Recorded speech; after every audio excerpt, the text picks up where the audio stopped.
Saudara, puluhan tenaga kesehatan honorer di wilayah kota Loksmawe menggelar unjuk rasa penolakan kebijakan pemerintah kota yang merumahkan para nakes.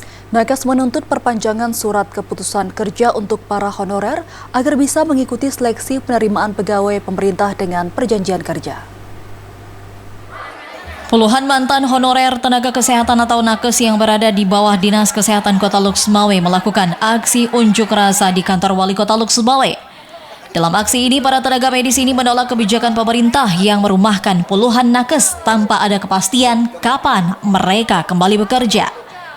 Dalam aksi unjuk rasa ini, para nakes meminta pemerintah kota setempat agar melakukan perpanjangan surat keputusan kerja atau SK agar memudahkan para tenaga medis ini mengikuti seleksi penerimaan pegawai pemerintah dengan perjanjian kerja atau P3K. Salah satu tenaga kesehatan Ardila mengatakan para tenaga kesehatan yang dirumahkan merupakan garda terdepan dalam penanganan COVID-19 serta telah menjalani masa bakti hingga 19 tahun lebih.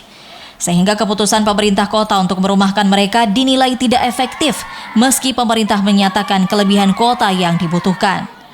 Pihaknya berharap pemerintah juga memperbanyak kuota penerimaan P3K untuk tenaga medis karena tenaga kerja medis yang telah mengabdi saat ini mencapai ribuan orang.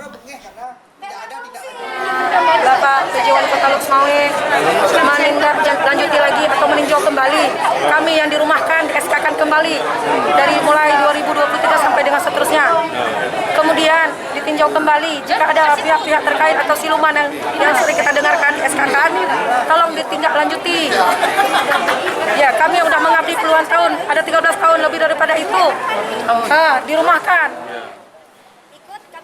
Ia menambahkan jika dalam aksi ini pihaknya belum menerima keputusan dari pemerintah terkait dengan status mereka, maka pihaknya akan menggelar aksi susulan pada Selasa depan. Saat ini pihak tenaga kesehatan yang menggelar demo merupakan pemegang SK daerah. Dari Loksmawe, Muhammad Ilyas, TVRI Aceh melaporkan.